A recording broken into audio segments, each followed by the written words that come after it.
Titi, hi. Morning, ma. Good afternoon, ma. Let me How now? Can you hear me, ma? Loud and clear. Oh, Loud and clear. thank you. How are you, ma? I'm good, and you? Fine, thank you, ma. Hi, good afternoon. Good afternoon, ma. Good afternoon, Lennoxville. Good afternoon, everyone. Good afternoon. Domestic violence. Ma, your office is lovely, ma. Your office is lovely, honestly. She said it It's a yesterday. library. She told us yesterday. That the office is Oludayo was saying that she will find us. I said, I'm not going to pay you.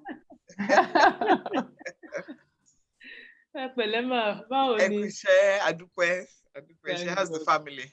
We thank God. We thank God. Great.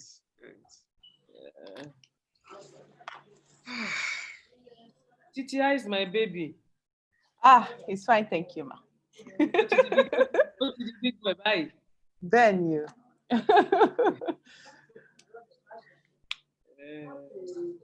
Thank God. Hello, everybody.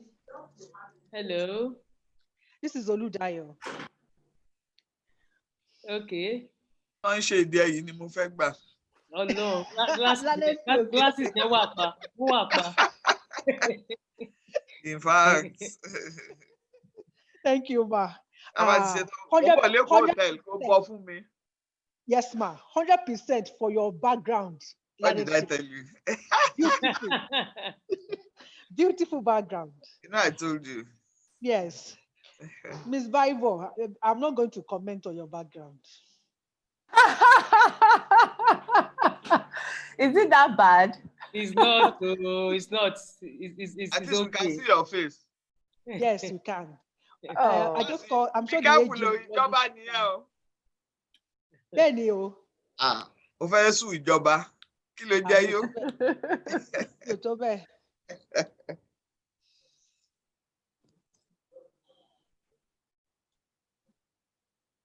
Ojolape. Yes, ma. We're waiting for our moderator. Yes, ma'am. I sent you a message. You have 6 minutes. Yes. Your moderator is ìjọba too, so he's on standby. Emmanuel Zuru Sini. Let me call his PA again.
Finally, our moderator is here.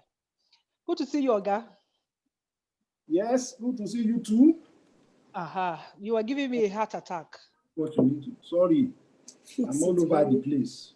Sheikh, we need to have your videos on. Sheikh and Lanet Silk. You can't do this in a way that the thing is going to drop from my. Where are you putting it? Honorable Attorney General, you are looking spot on. Spot on. Thank you, Josephine. How are you today? Fine, and you? Fine. Nice seeing your face. Nice seeing your face, so. You will see my face soon. Yesterday you were hiding your face now. Yes, I was improperly dressed. Okay. Well, like I was my brother. He's Was my good. brother for a long time. He's good. He's good. He's good.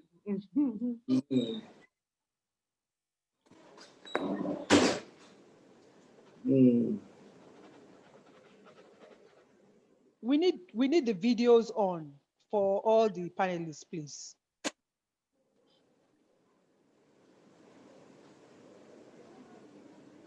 Alex Silk and Sheikh, we need your videos on, please.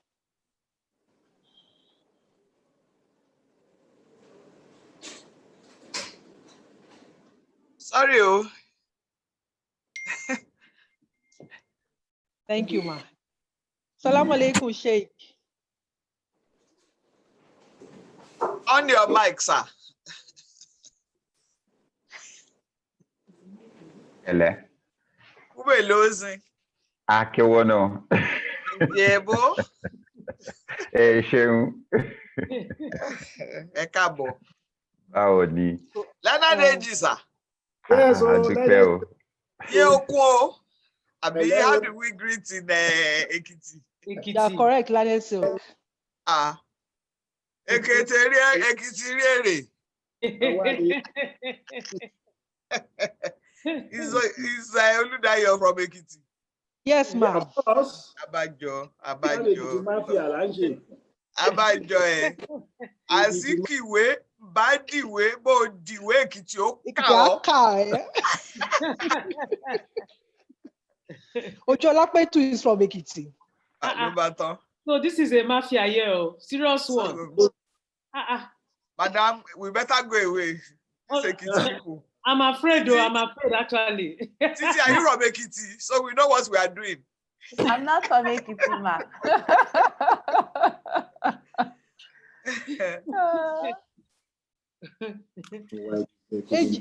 The countdown is almost on, and on the dot of 2, you would have to start, sir. You do a quick introduction, and then I'll be behind the scene monitoring what's going on, ready to keep. There's a break in transmission. If there's a break in transmission from your end, hopefully on, and I'll be keeping the time. So when it's 20 minutes to the end of the session, you probably hear me say, we need to round up. Yes. Please, we need to manage our time very well so that we can cover quite a lot of areas. And we have 2 minutes to go.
AG, we are live.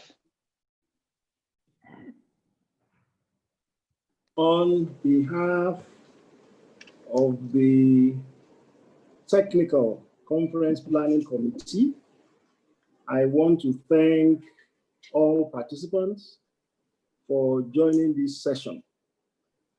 Let me first, on behalf of all of us, thank Her Excellency, the wife of the Governor of Ekiti State, for her thoughtful introduction to this session. My name is Olawale Fakonda. I will be moderating this session. I'm the Attorney General of Ekiti State. Now, the issue of gender-based violence in all its ramifications, including sexual violence, has recently dominated national discussion.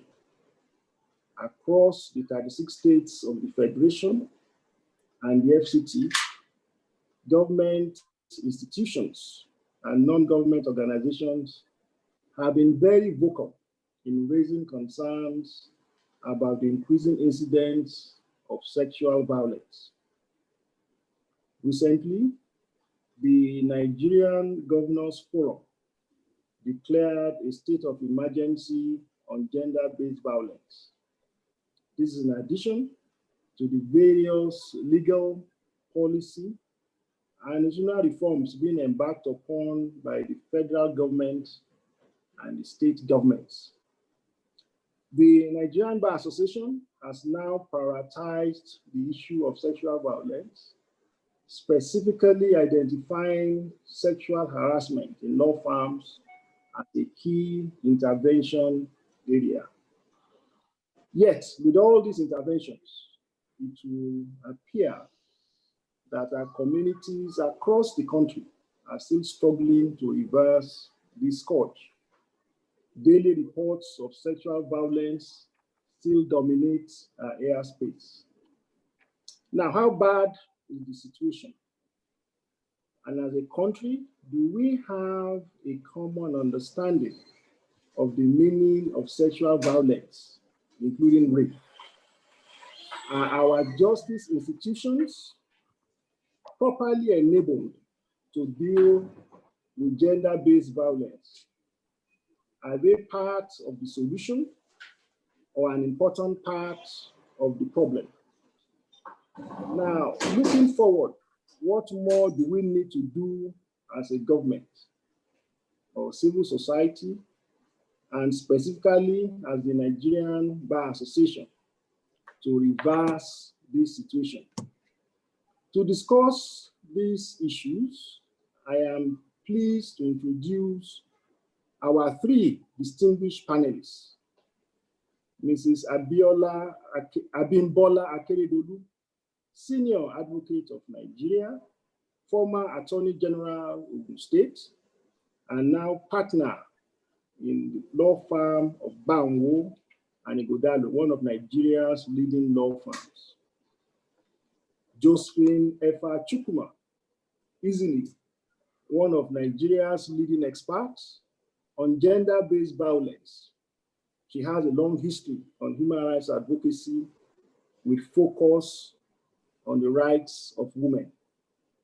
Also on the panel is the renowned Sheikh Mohammed Nuruddin Lemu, trustee, board of the Islamic Education Trust, and director of research and training at the Dawa Institute of Nigeria.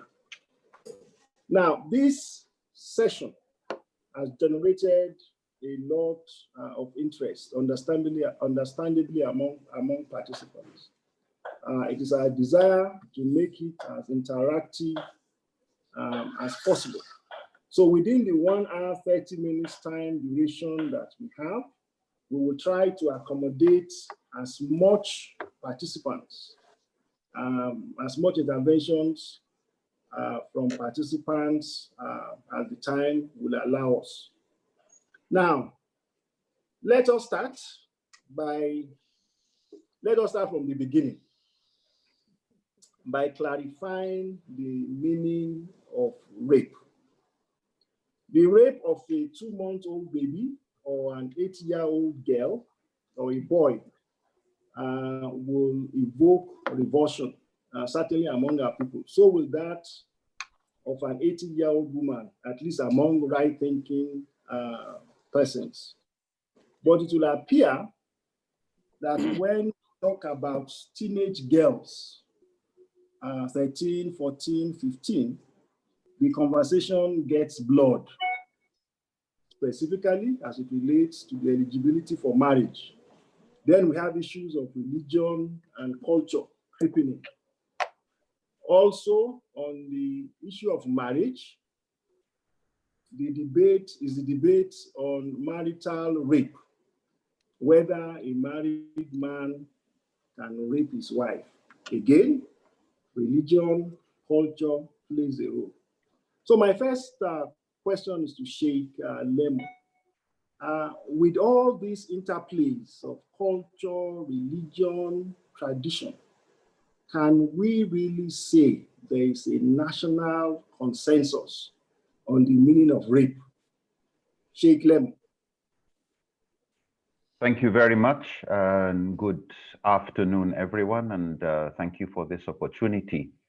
On the question of, is there a national consensus on the definition of rape? Unfortunately, we don't have, and I think you will probably get as many definitions as there are various interests. What I think may not be too much in debate is, whatever the definition of rape, would it be classified as harm? Would it be something that everybody would say, going with the golden rule of don't do unto others as you wouldn't they do unto you, or the other reverse? I think it is not difficult to conclude that whatever the definition of rape, whether within marriage, whether to minors, whether it is men by women, women by men, men by men, women by women, that it is bad, it is wrong, and society must not tolerate it. We should discuss it and find ways of being more victim-centric in ensuring we don't get more people that are victims of this, and ensuring that if the wrong is identified as unacceptable and grievous, then we should look for legal instruments that are acceptable to all concerned, but that are also enforceable. And also, lastly, in recognition of the fact that it is one thing to have laws, but if these laws are going to be implemented and respected by people, we need to get the buy-in of the various cultures, the various religious groups and stakeholders. So I think we can get to some consensus that this is harmful, it must be stopped, we should name it, and we should look for diverse ways of stopping. So I think we can get onto a working definition that allows us to at least recognize it is wrong and we should do something about it. Josephine, if you don't agree on a definition, how can we reverse this scourge?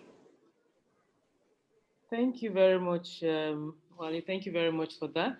I would like to toe the line of Sheikh, who set the ball rolling, and that is that no matter whatever the disagreements we have, which I don't really think there's much disagreement, because be it culturally, be it religiously, be it morally, humanly, or whatever, we all know that rape is basically forcefully taking someone without the person's consent or permission.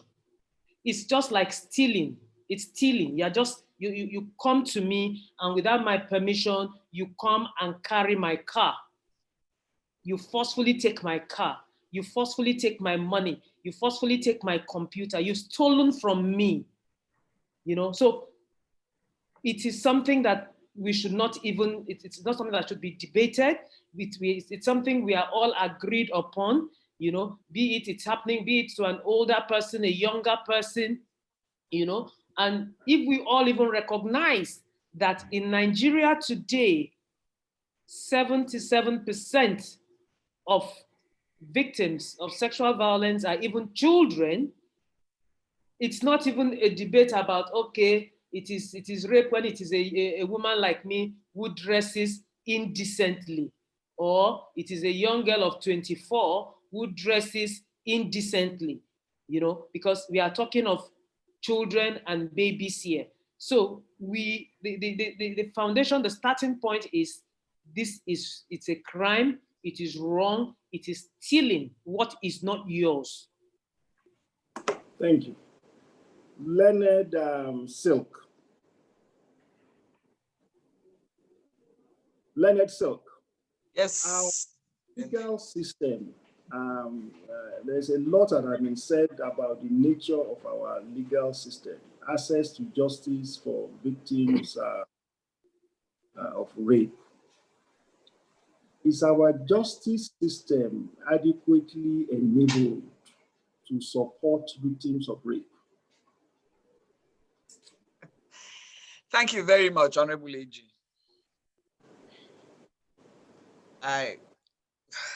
Okay, I will not alter your question. I will start by answering your question, then bringing in the different necessary perspectives. Is our legal system equipped to handle the issues of rape? On a very simplistic level, yes. Because you have the state of the law on one hand that defines rape. Whether that definition is adequate to meet the present situation is one thing, but there is a law or laws in place. We have lawyers who can articulate on the case for the prosecution and the defense. Absolutely, we have them. We have the judges, the judicial system, the judiciary who can handle it. We have it. We have law enforcement for the purposes of investigation and all of that. Whether that is adequate is another question. But the systems, the processes, they are in place. However, are they adequate is a different issue. But answering your question stricto sensu, we can cope, or we have the facilities in place. Whether we are using them, whether they are adequate, matter for another discussion. Okay, let me go back to Josephine. You have been advocating for the rights of women. You've been working on the issue of gender-based violence for a long time now. Are we winning this struggle?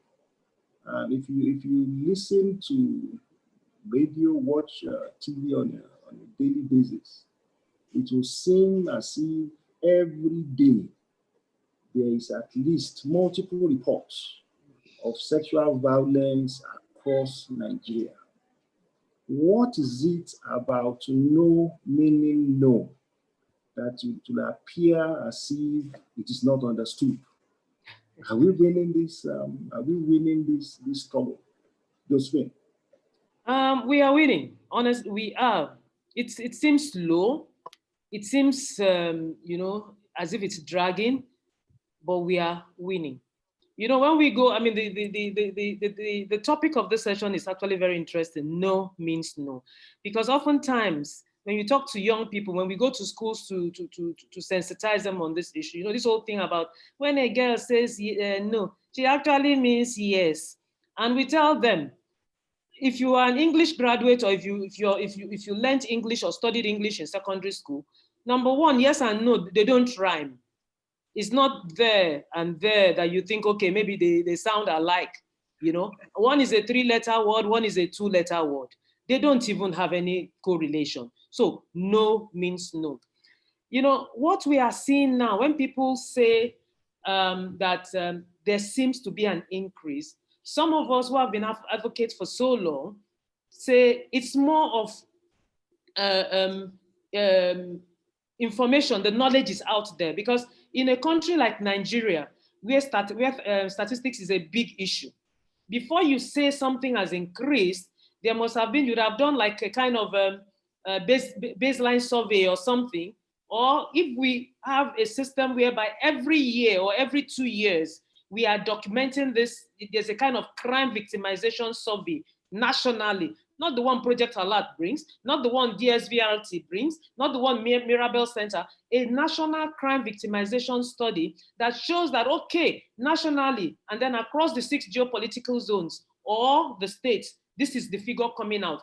Bearing in mind that victims present to different people. Victims present at the hospital, victims present to NGOs like us, they go to state teams like DSVRT, they go to the police. They don't all present at one uniform place. But if all this information are collated together, we can say, okay, last year, nationally, we had 2 million cases. This year, 6 months into it, 2.5 or 3. Wow, there's an increase or something like that. But what is happening here now is, thanks to the social media, these things are just in real time. As they are happening, they are being sent. And that's because of years of advocacy work. We've broken the silence. There was a lot of silence following this before. Nobody wanting to talk about it. A lot of hush, hush, hush, hush, don't say anything, But now a lot of people are talking about it. Hardly any day, be it, all across the social media, the print media, the electronic media, people are talking about it. Victims are getting more emboldened to speak out about it. The challenge we have now is the systems. It's systems to be ready to take on this issue headlong. Victims are actually speaking out. People are talking. It is overwhelming. Yes, we all feel overwhelmed because social media, those days when there was no social media, you may not hear what is happening in Ekiti State. You wouldn't know what is happening in Cross River State or Sokoto State. You wouldn't know. But now, as it is breaking, everybody's seeing it. So that is why it's looking like, wow, this thing it's so huge, it's so big, but it's always been there. It's assuming different dimensions now with the issue of boys, sodomy of boys, it's going on. Are we ready? Is the criminal justice system ready, starting from the police to the courts, to the prisons? Are they ready to take on this issue, totally, holistically, with no fear or favor on who is involved? Sheikh, in your view, why is it that, if what we read about and what we hear about, why is it that on too many occasions, no appears to mean yes across the country? Also, Josephine mentioned the important role of data collection. I think this week, I was watching a program on Channels TV where the number of reported cases across the country was displayed. Adding all of those numbers together, one may be tempted to think, so what is all the noise about? A country of 100, more than 100 million people. We are still struggling with these numbers that are less than 1,000. So what is the noise about? So, are we sure about the numbers that we are putting forward as reported cases of sexual violence? Sheikh.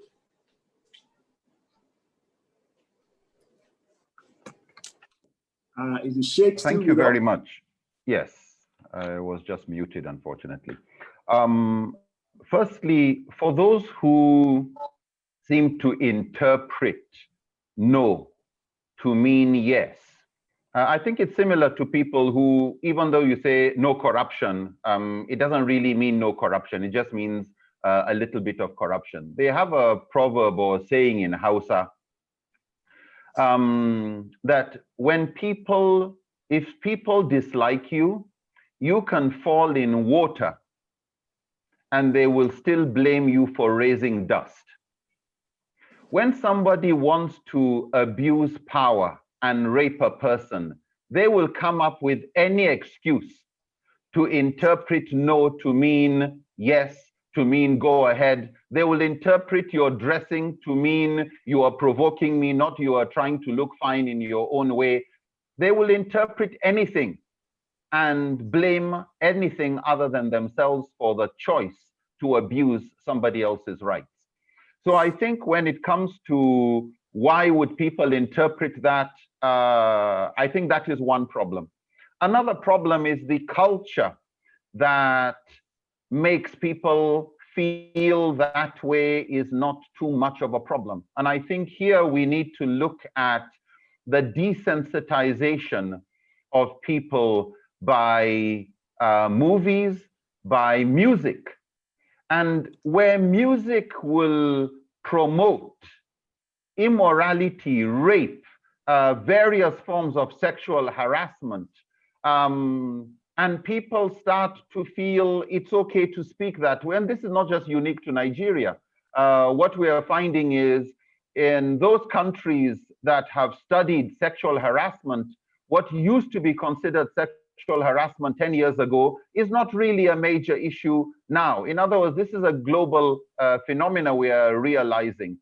And on the question of the statistics, when people say, well, look at our population, and it's just something small, it's not a big problem compared to armed robbery, etc. Well, in armed robbery, you get over 95% reportage. In the case of rape, whatever you see, you are dealing with is just 5 or less than 5%. In other words, whatever you see, you'll have to multiply that by about 20 to have an idea of the size of the problem. So to simply say the number of cases reported in Nigeria was just picking a particular place 10, whereas in another society where they have up to 30% reportage, and we say they had up to 30 cases, or their situation is worse than ours. No, their situation is even better than ours because at least the law has the opportunity to deal with it. And so we are looking at something like our COVID-19, where the number of cases that are brought are always much fewer than the cases outside. We'll shut down things not because of the ones that we are dealing with, but the ones we are not able to deal with. That's why we all have to put masks, etc. So I think just like an asymptomatic social pandemic, this is a crime that is the most unreported, man-made in the literal sense, also at least for over 70% of the cases. So it's so underreported that we can't take just the figures as an indication of the prevalence. We have to look at the ratio of what is reported and what is not reported to know how many. Sorry to just say, in agriculture, which is what I studied in university, when you see one rat in your food store, you should prepare poison for 20 rats. And so when as a society we see one rape case, we should be preparing that we have got another 19 that we have actually not been able to identify. So it is very serious. Thank you. I now like to recognize Itola Vaivo Adeni, Coordinator, Lagos State Domestic and Sexual Violence Response Team. Welcome. She has done a lot of work in this area. I'll come back to you subsequently. Leonard Silk, one of the concerns that continues to be put across is the nature of the punitive measures contained in our laws for sexual violence generally, but for rape specifically. And I think that concern has led a number of persons to advocate for additional stringent measures. Those that have been suggested include castration for offenders, as well as capital punishment. Should we be castrating sex offenders? Do you think castration will solve the problem? Thank you very much, Honorable AG. Permit me to say that the journey to curing this, what I call a pandemic, because it has assumed pandemic proportions. And I adopt and totally stand on the platform of what has been said by Sheikh Lemu and Mrs. Chukuma. It has assumed pandemic proportions. So the punishment, and because it has assumed pandemic proportions, I see the journey to putting an end to it as a marathon and not a sprint. So the punitive is the reward at the end of the race. Now, remember I said it's a marathon. Okay, I will deal with your question before I go back to what I would want to say. Castration, the sentence in the law as it stands is life imprisonment. So suggestions have come that perhaps we should look at castration and such things. Well, even life imprisonment, to my mind, is the only realistic punishment, and I think it should be maintained. That's my personal view. Many people have been sentenced to death. Very few have actually been executed. Our prisons are replete with people who had been sentenced to death by hanging, who have not been hanged or executed. Eventually, their sentences are commuted to life. There's a whole jurisprudence behind that reasoning that has led to that outcome. If we say castration, the same body of jurisprudence will play out again and nobody will be castrated. So let us be realistic. I said it is a marathon. How many convictions, if we do the statistics, have we even gotten for rape? I now come to the beginning of the journey. How many convictions have we succeeded in getting? And I think the bane of getting a conviction is we need to work on the law. It needs to be reviewed. These are laws that we inherited from our colonial masters. It must be reviewed to reflect current realities. The present definition of rape is section 357. Any person who has unlawful carnal knowledge of a woman or girl without her consent, or with her consent, if the consent is obtained by force or by means of threat or intimidation of whatever, of any kind, or by fear of harm, or by means of false and fraudulent representation as to the nature of the act, or in the case of a married woman by impersonating her husband, is guilty of an offense which is called rape. The topic of this discussion, no means no, has put consent into question. What do we mean by consent? You have a case of rape that breaks, and you go to the law enforcement and report, and they'll say, what kind of dress was she wearing? You too, why did you go to his house?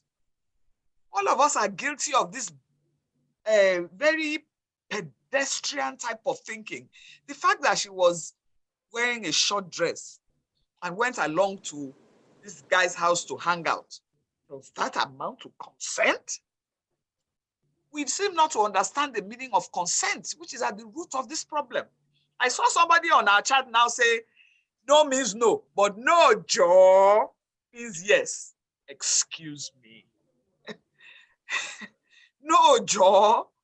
No, Joe could be said because you have wearied the poor girl out from your persistent request. And you are lifting her skirt and she's saying, no, Joe. How can that ever mean yes? We need to revisit the definition of consent and make it clear. I have 3 daughters. One of my daughters said, Mommy, guys don't understand consent. But when the gay boys show up, they understand consent. I will leave it at that for now. Titi Lola, you've done tremendous work with the Lagos State Domestic Sexual Violence Response Team. Are we making progress with achieving prosecutions? Certainly within your team, do you see progress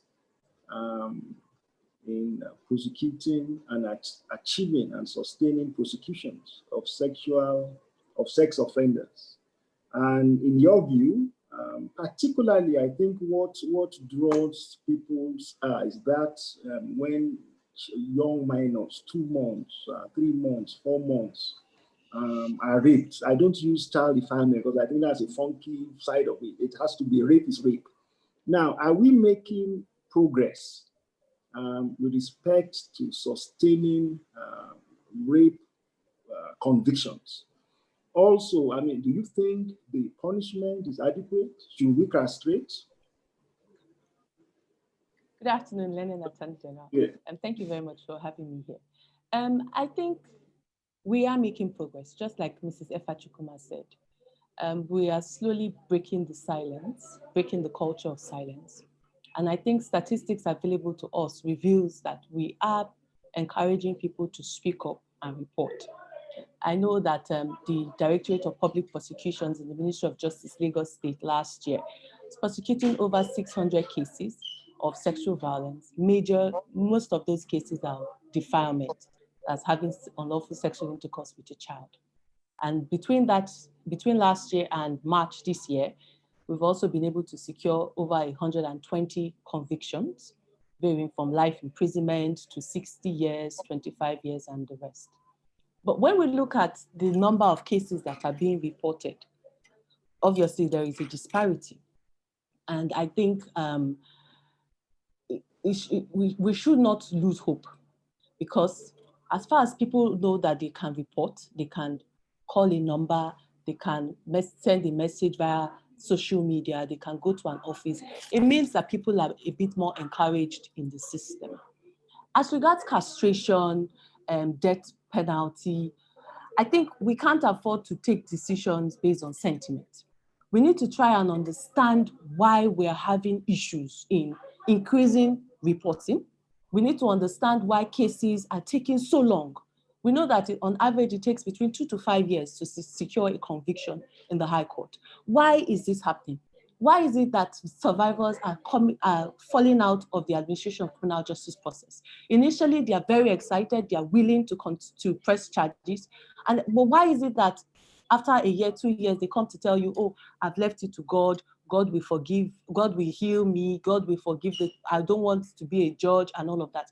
Why is that happening? And I think these things are happening because there's a lot of societal pressure on survivors to drop cases. There's a lot of, apart from societal pressure, there's a lot of stigma, right? There's a lot of stigma that is associated with this offense of rape. There's a lot of victim blaming, just like Leonard Silk said, why did you go there? Why were you wearing that and all of that? And then for some reason, people seem to think that rape is not a crime. People think that rape is something that can be settled. People assume the office of the Attorney General to determine whether or not a case is charged to court.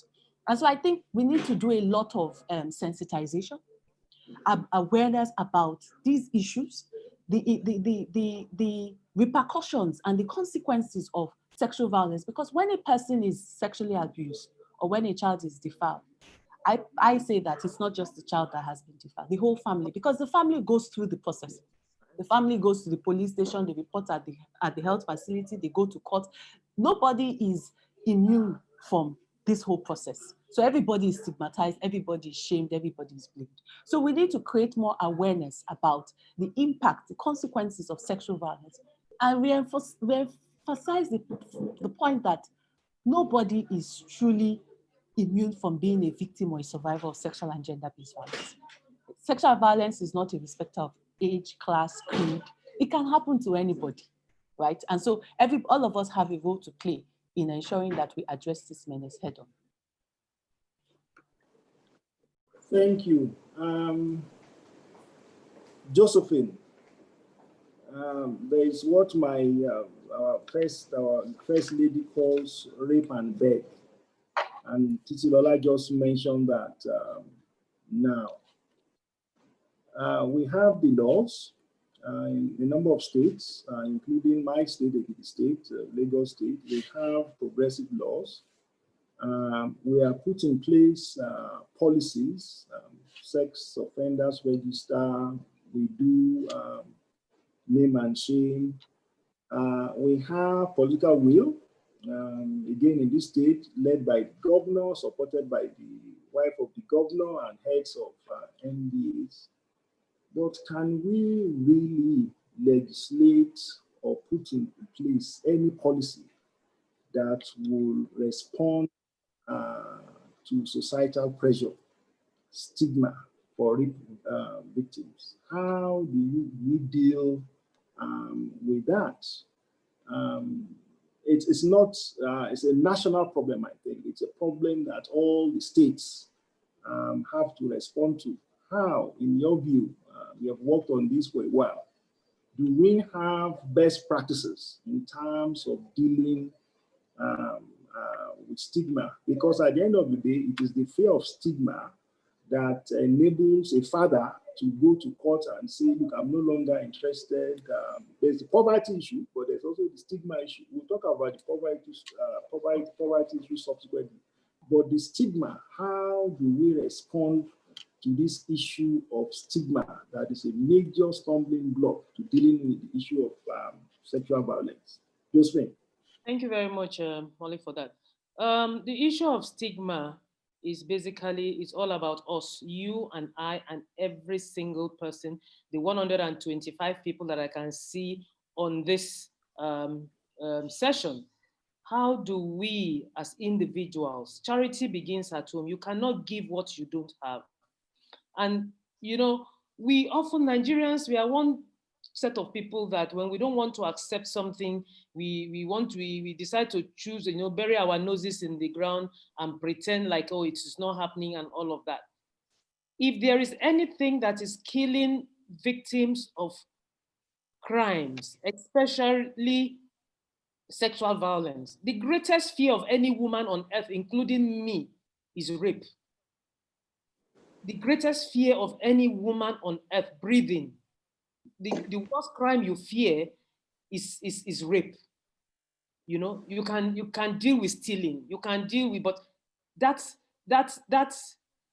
invasion of your body, you know, and then the society starts begging. And my question, and I've discussed this with Erelu several times, we've always discussed it. My question is, what are you begging for? Are you begging that for the crime that had taken place, or are you? I just don't understand what the begging is for. Actually, if you ask me, what are you begging for? You are begging that the person be freed so that the person will be more emboldened to move to the next person. Yes, today is Iyabo. Tomorrow it will be Ngozi. Next tomorrow it will be Memuna. You know, and the person. So this, it's impunity. It's a lot of impunity. Secondary victimization is what kills victims even more than the primary victimization. A young girl in Abia State was raped by 3-4 men. Then she ran home. The mother was even the one at home. And she was crying with her torn clothes and whatever some years ago. So some of you maybe can remember it. And then the question, what were you doing there? But you yourself, why did you go here? And all of that. The girl went to the back of the house and hung herself. So it wasn't even the rape itself that killed her. It was the blaming, the shaming, the ridiculing that actually killed her. And again, a lot of people, another thing we need to understand is the dynamics of why people or victims or their families would say, I leave it to God. When they say I leave it to God, it's not necessarily, it doesn't necessarily mean we are saying they don't want justice. Please, let's not be quick to say that. It's because the justice system is frustrating. My sister, my learned Silk, said some discussions are for another time. You know, the criminal justice system, justice goes to the highest bidder, if truth must be told. The police right now, you bring the PRO here, be the PPRO at the force headquarters or the state PROs, they will tell you, oh yes, we have the capacity, we can, blah, blah, blah, and all of that. But the truth of the matter is, the police, as we talk right now, don't have funding for investigation. So if anyone is leaving Project Alert, I have 3 lawyers working in Project Alert with us. Some of them are right now on this meeting. None of them will leave the office to respond to any case. And Lola can testify to that, even for DSVRT. None of the lawyers will leave the office to go and respond, to go to any police station without at least taking 3,000 to 5,000 naira from the accounts department. Because as you land in any police station, even the most sophisticated police station, you'll be told, did you bring transport? If you didn't bring transport, oh, we need to make photocopy. oh, I need to call the person. Because when the DPO or the area commander is calling Inspector Musa or Inspector Emeka to come and respond to Mrs. Chukuma's case, there's nowhere for him, for that inspector to go to accounts department and go and take money. So when he finishes taking your statement, the next thing is to ask you, Mrs. Chukuma, did you come with a car? No, I didn't come with a car. Yeah, madam, call taxi. Because no, even corporal will not follow you and enter bus. Even corporal will not enter bus with you. You know? So the issue of stigma, we really need to deal, it's a community thing. It's a socialization thing. And you also cannot run away from patriarchy. You can't run away from patriarchy. I have to say it right here. Whereby, at that time, they'll run to bishop, they'll run to imam, they'll run to archbishop, they'll run to pastor. And then these people will use their position of influence to start begging. And my question is, what are you begging for? And I don't seem to, I've never gotten the answer to that question. What are you begging for? Thank you. Sheikh, Josephine and Titslola alluded to a number of issues: poverty, culture, religion, and possibly corruption. What roles do these different issues play as far as dealing with gender-based violence broadly, or sexual violence is concerned? And I think I should ask you, should we be castrating? Okay. Let me start with probably the last one on castration. I think the point that the speaker, Ms. Silk, made, which is if even death sentence is not going to work, let's be careful about proposing things that won't work. And so, yes, while I would say also the need to look at the range of the kinds of rape and to move away, and while I think we're moving into a funnel of, we're talking about a particular definition of rape, or what they call classical rape, of a man raping a woman, and that is the common one, and that is a big pandemic. We do have other cases of rape that I don't want to dismiss as if we don't have victims there, just because this is on the table. So I'd like to always put all on the table, because if castration is going to be proposed, the question is then what would be the punishment for a woman who rapes a boy or another woman? So I think for the purpose of not also being seen as discriminatory when it comes to the punishment, it would probably be more appropriate to look at various lengths of imprisonment to death sentence, depending on the severity of the rape. So that would be my problem with something like castration. On the question related to the various causes of rape, I think rape is a little like potholes on our roads, and they look the same. But when you ask what causes a pothole, in some places it's the heavy vehicle. In another place, it's the poor quality road. In another place, it's the engineering of the asphalt. And we've got so many reasons why people go into rape that it would be dangerous to stereotype. While it is true, a lot of rape is very much tied to abuse of power, male power in particular, where that is the case, and it's a male against a woman, but you can have a male against a male where it may not be as simple as just a power thing. It could be also. Sometimes it is just a way of punishment, because the thing, even when you look at it on the domestic front, unlike lovemaking, when it is done within the domestic between husband and wife, this is not about improving love or improving the relationship. It's about humiliation. It's about using your power, knowing that there's nothing she can do, to abuse that power and the relationship there. So I think there are many, and a lot has been documented on the problems to do with rape.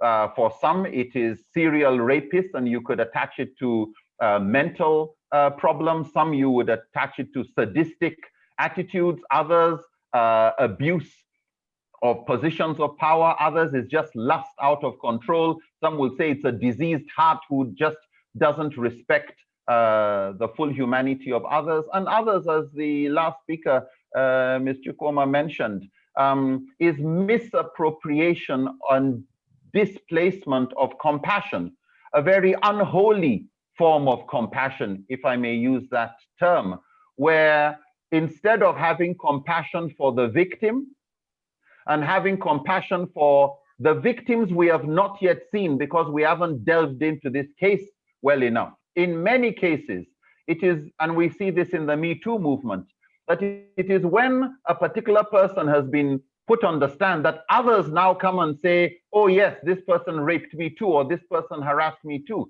And so when a rape case comes, because they find a significant number of those who have been apprehended were actually repeat criminals. This is not the first time it happened. So it is a very misappropriation of compassion, that instead of having compassion for the victim, having compassion for victims that we are yet to know, having compassion for victims that are yet to experience this type of offense, for somebody to come in the name of any aspect of humanity or religion and say a rape victim should be forgiven, and to start making the victim feel, sorry, a rape perpetrator should be forgiven and start making the victim feel guilty for not stopping it. I think this is an abuse of religious values, or at least, if I'm to be gracious, I would say a misunderstanding of what compassion actually is. We should have compassion for the victim. We should have compassion for future victims, and make sure that for a crime that has this low level of reportage, any case we catch should be dealt with maximum level of justice. That is the greatest compassion, I think, when it comes to this offense. Thank you. Let's for the learned silk, let's move to an area that the NBA has now prioritized: sexual harassment in the workplace. One of the early text messages I got this morning was quite a cynical one. Before lawyers are referred to as gentlemen, can we talk about sexual harassment in law firms? Can we really deal with sexual harassment in law firms? Charity must necessarily begin at home. And how, in your view, should we be dealing? What should NBA be doing to deal with the issue of sexual harassment? Again, you know, there are a number of issues: culture, power relations, economic survival. How do you think, in your view, a partner in a very large law firm, how do you deal with sexual harassment in the workplace or in the law firm?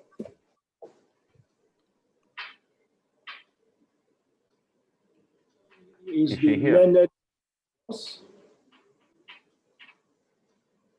the learned silk with us? Oh, I think she has left. Whether she can be, I hope that the secretariat will connect her. Josephine, continuing where we were, and if Learned Silk reconnects, we will get back to her. Just to again restate your difficulties with the criminal justice system, investigation, prosecution. What more do you think we should be doing? You've said that the police are largely not properly endowed with respect to funding investigations.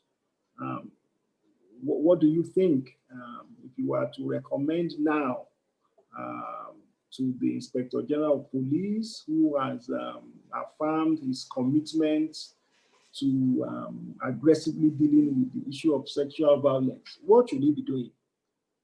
Thank you very much. Two things. Funding is just one part of it. The other part of it is capacity. The capacity, the training of the police to deal with this issue. Personally, I think we need a special squad, just like we have the IGP's IRT team. You know, we need a special squad to deal with sexual and gender-based violence, especially with this epidemic now that, I mean, it's even a pandemic, but the governors have declared a state of emergency. A state of emergency means that this is hot, and abnormal situations also calls for abnormal response as it is. We need to, you know, all hands need to be on deck at this time. So if I'm to speak to the IGP and they can, and it still comes back to this issue of money and funding. You know, it is ridiculous to think that if you go to divisional police stations, the smallest police division has maybe like 80 to 120 policemen and women. And they receive 25,000 naira every month. In fact, 50,000 naira quarterly to run a division. None of us here, even the smallest office, even if your office is 2 by 2, none of us here, none of my staff in Project Alert will even listen to me if I'm to send them out on an assignment and they can't go to the account and take money for transportation or something. So the poor funding, what is going on? Is it that money is there's money given somewhere and along the line, rats are eating it until by the time it gets to the DPOs, the rats have finished it? I don't understand, you know? So funding is one. Then the other one is specialized. We need a special squad.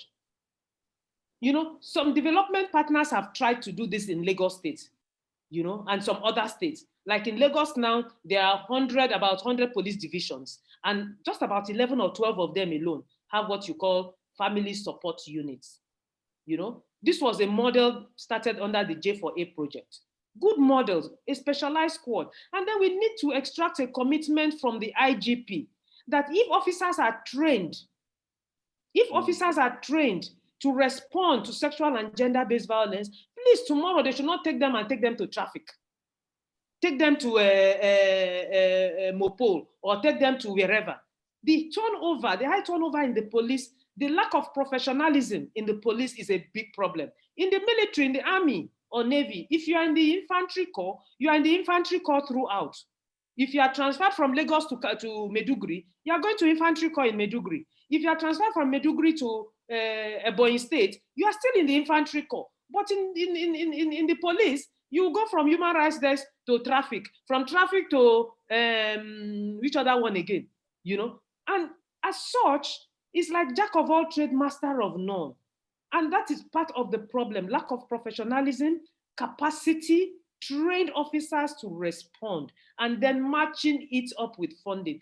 I have met beautiful police officers who are ready to work. Why is it that our police officers, when they go for peacekeeping and other places, they excel? But once it's inside here, they don't. It is very simple. The enabling environment is not there. Titilola, what has been the experience of the Lagos State Domestic and Sexual Violence Response Team with police investigation? You seem, given the data that you just cited, you seem to be making progress. What are you doing differently? What are you doing that you think other states can learn from? Thank you very much, sir. Just to agree with what Mrs. Effa Chukwuma said, there's a need for us to have specialized police officers that are trained on best practices for investigating and prosecuting sexual and gender-based violence crimes. And so we were able to leverage on the model that was established by J4A sometime in 2012, I think. And so we established an additional 10 family support units across the state. And it's not just in terms, we did not just establish them, we actually equipped them with information technology materials, trainings, and where necessary, we support them in investigation. I think the issue of investigation truly cannot be overemphasized, because cases are won at investigation stage, not really in the court.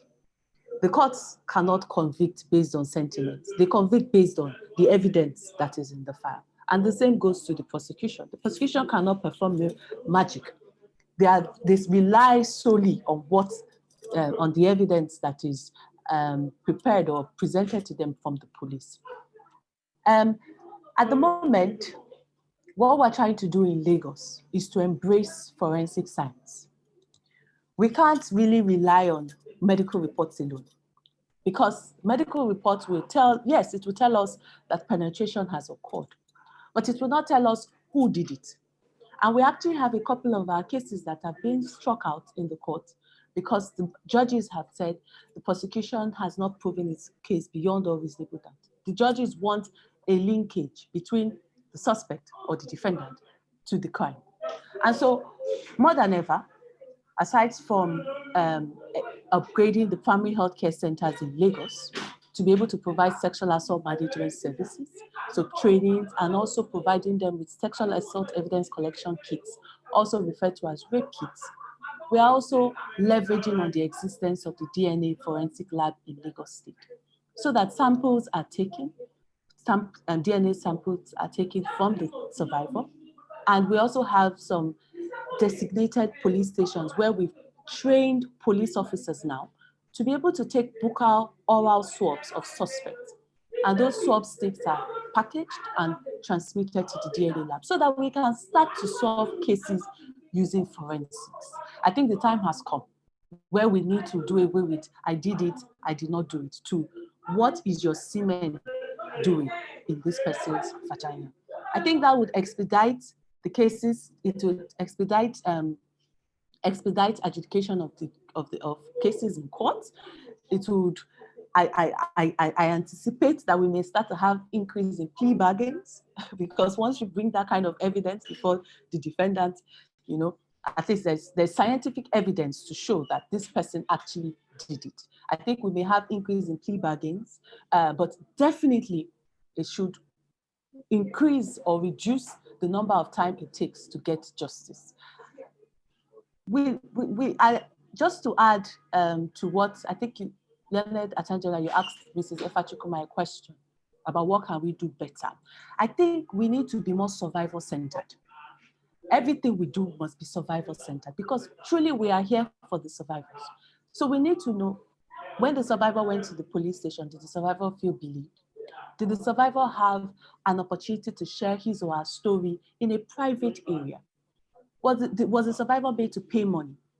When the survivor visited the hospital, were they treated with empathy, professionalism? Did they feel believed? Were they encouraged, that they are doing the right thing? When they go to the DPP, when they speak to the prosecutors, do they feel believed? When they go to court, are they believed as well?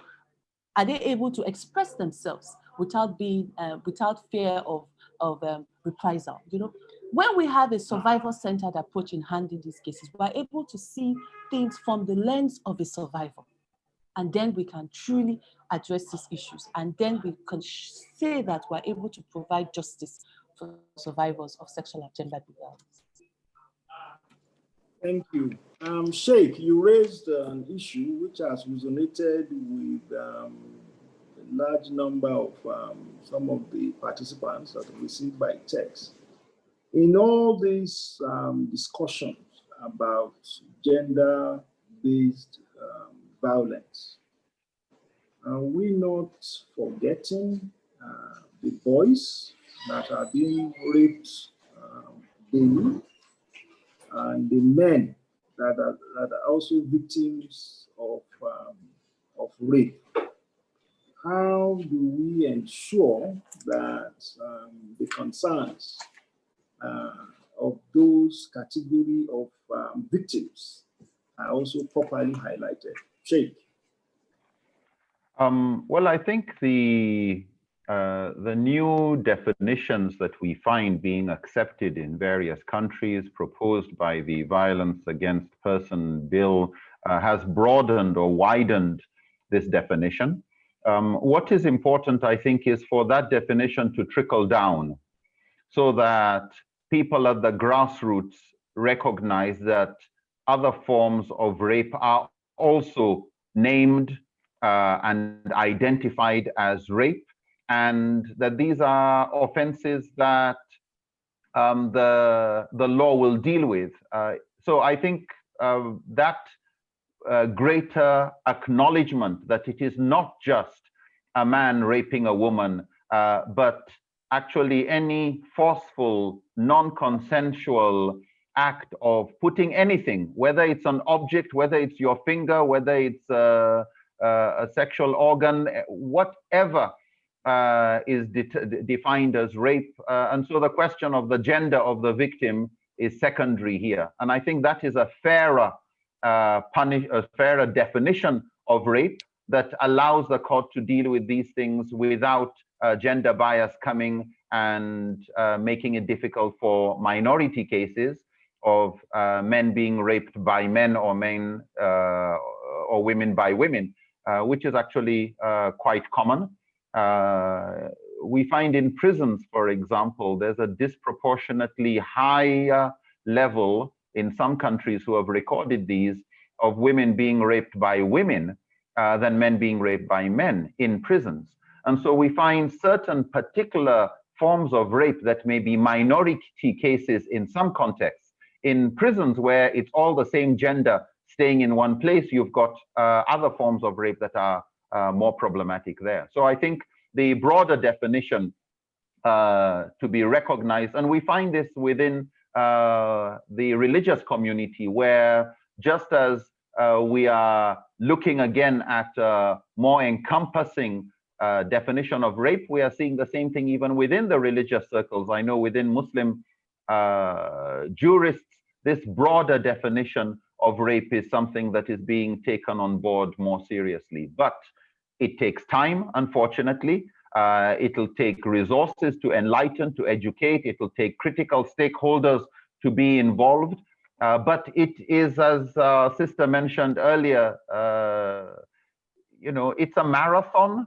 I wish it was more a sprint, but it will take time. But we can't stop moving just because it'll take time. We may not get there, but we will get closer to making sure things as we move into the future are always better than they were in the past. Thank you. Is the learned Silk with us now? I think you are cut off. Are you with us now? Not yet, sir. Okay. Back to Josephine. One of the issues that we do not seem to pay much attention to, certainly in Nigeria, is that of mental health. You know, specifically as it relates to gender-based violence, or, you know, more specifically sexual violence. In this case, what will make a 60-year-old man rape, and I'm not using the word child defilement, rape a 2-month baby? Should we not, even when they say that it is ritual, it is whatever, cultural or whatever practice, do you not think mental health plays an important role?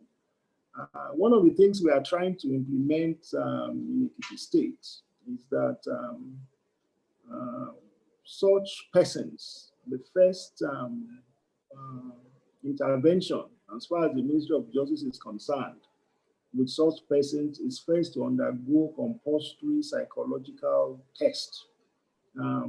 Hopefully we'll be able to put that in place soon. But don't you think that in a number of these cases, particularly those who defile month-old babies, or recently 80-year-old grandmother. Don't you think we have a situation of mental health that we should be looking at? I agree with you. I agree with you, Walid, completely about that, the issue of mental health. Up until recently, it is an area of maybe with COVID-19 now and all what we all are going through, people are now beginning to take the issue of mental health seriously. You know, it's very important, and I think it should be included, you know, in the therapy session, that because there's really something wrong somewhere. But the other side of the coin is people saying that, you know, this thing about the law can be for you, can be used for you and against you. Is let the person not use mental whatever to get it to get off the hook, you know. And for someone to say, oh, it's because he's mad or because he's not thinking, so please don't just allow him to, you know, let him just go for therapy for 36 weeks or 15 weeks, and then he's okay, you know, and all of that. So yes, it's important that we pay some attention to the issue of mental health. It's not even only in terms of, you know, the age difference between an old man and even a child or a young boy, and it's the whole issue, because it's rape, sexual offenses. It's all about, it's a power relationship. It's all about power and control. You know, I can put you down. I can do this to you. You know, power and control. That is just what it's all about. And then when you had impunity to that, whereby the person says, I can do this and nothing can happen. And indeed, when nothing happens, then the person feels good. I told you. You can go to the commissioner of police. It's a waste of time. You can go to the minister. It's a waste of time. You come back to me here.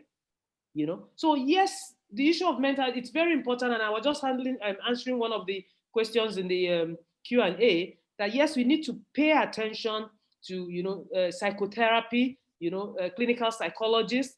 We need to get into the minds of some of these people. Why are they doing what they are doing?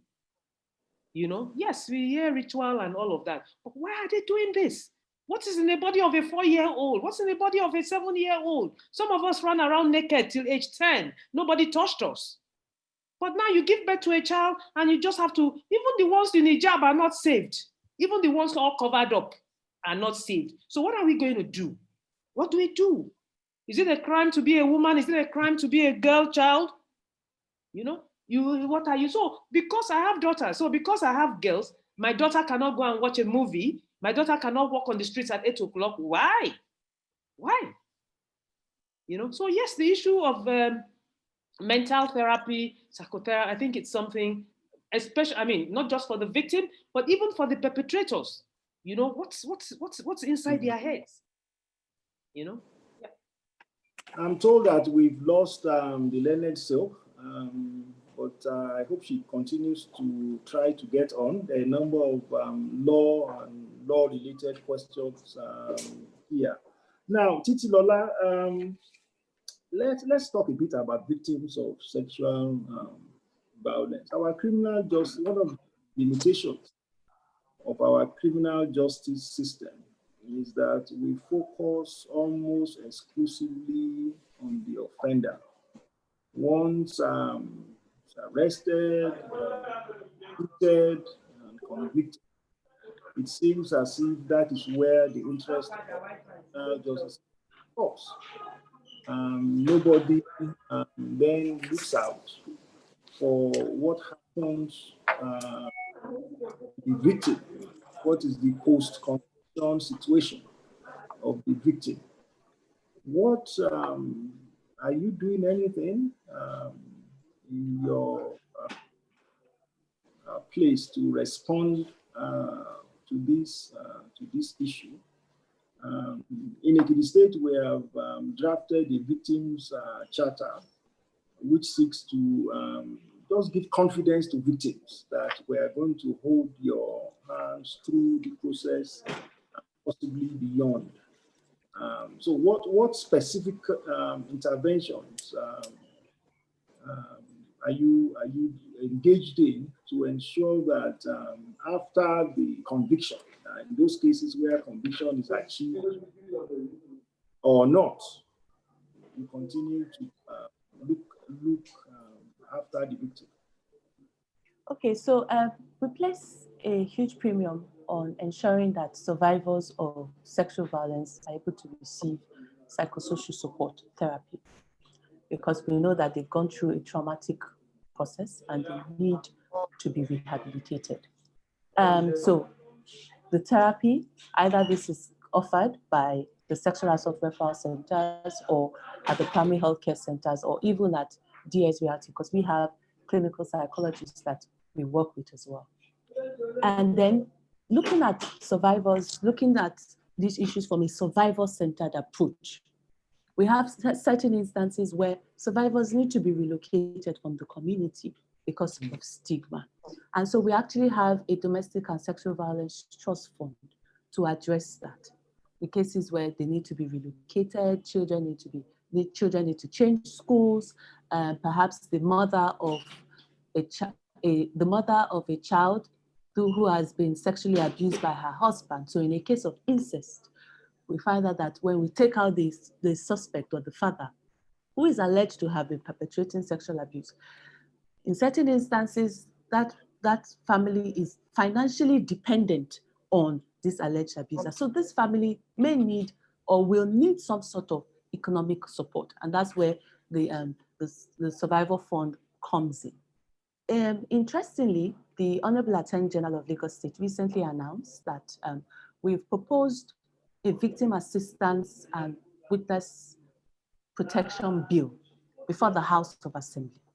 And it's to basically cater for to instances where survivors need to be relocated, survivors need to be admitted for witness protection, survivors need to access civil compensation.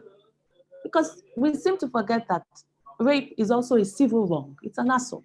And there are certain instances where survivors may request for compensation, not because they want to benefit financially from what has happened to them, but it is a civil wrong and they should be able to access compensation. So these are some of the issues that we hope the bill that is currently at the House of Assembly would address. But just to reemphasize the point that we have to be survivor-centered.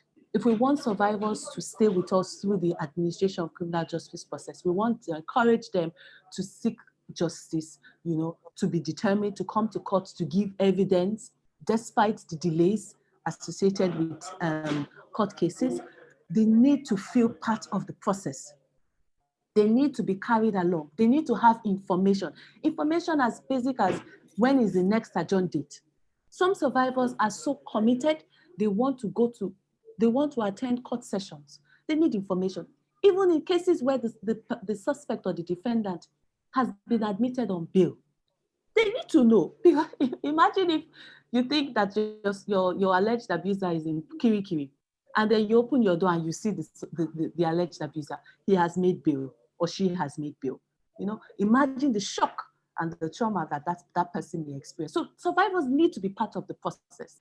They need to be carried along through it all. They need to have information. They need to understand what goes on in court. Some people don't even know. That's one of the reasons why we have the Witness Support Unit in the Ministry of Justice, to literally hold the hands of survivors, of victims of crime through the criminal justice process.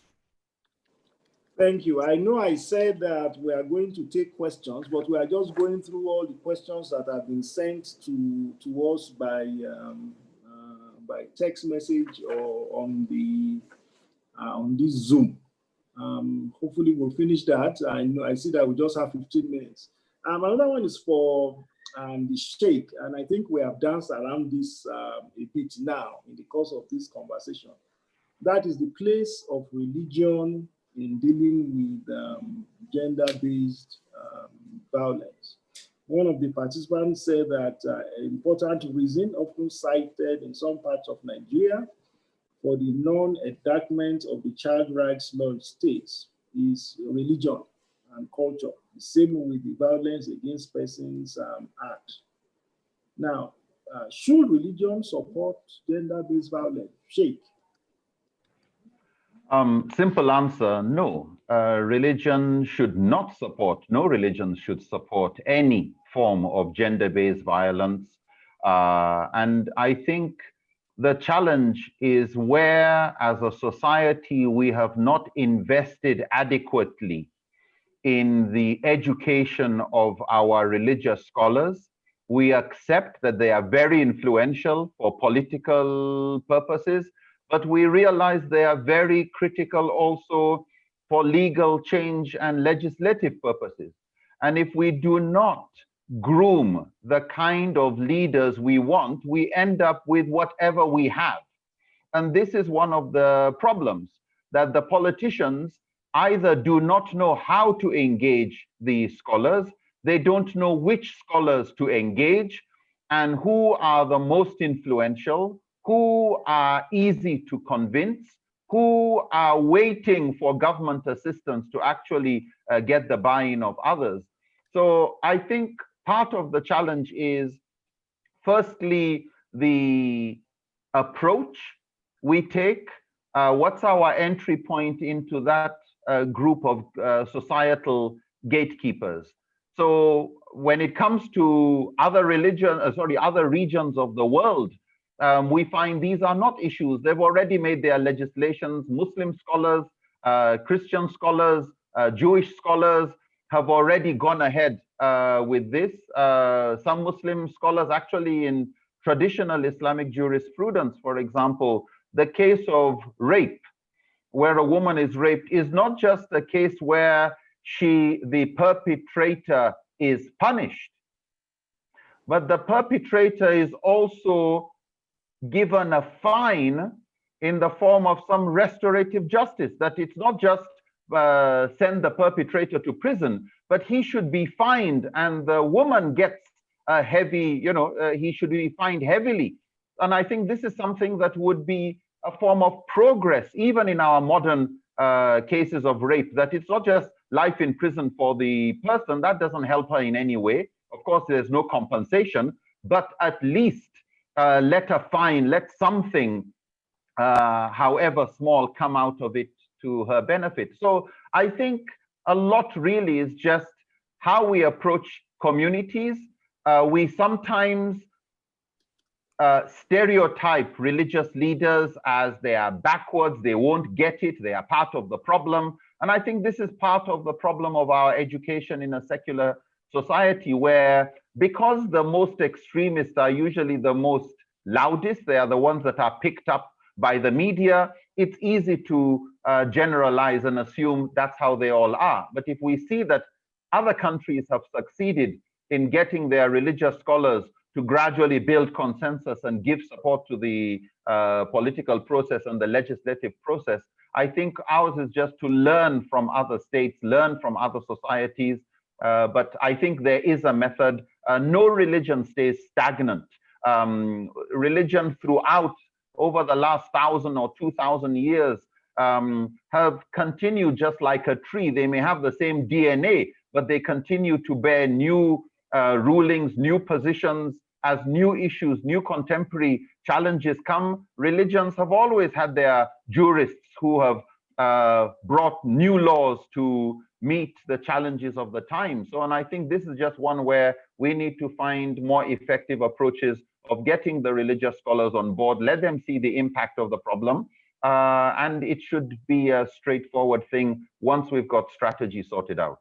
But I think the issue is sometimes a lot of the politicians have undermined the integrity of local scholars in the eyes of the community by having gotten them to support their particular political campaign, by paying for their tickets to go for pilgrimage, this and that. And so the independence of scholars in some places is under question. But I think there is definitely a way. It's not a stalemate.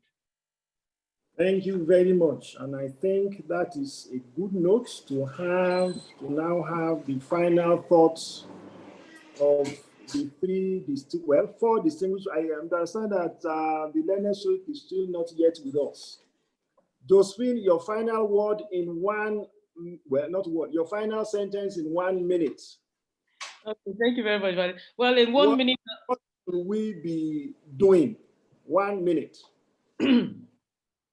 What would we be doing? We, and especially as lawyers and judges, I mean, this is a learned community, is that we need to be up and doing on this issue. And I would like to also use the opportunity to say something about, one of the comments was about that the panel is a bit biased on the on rape of the girl child.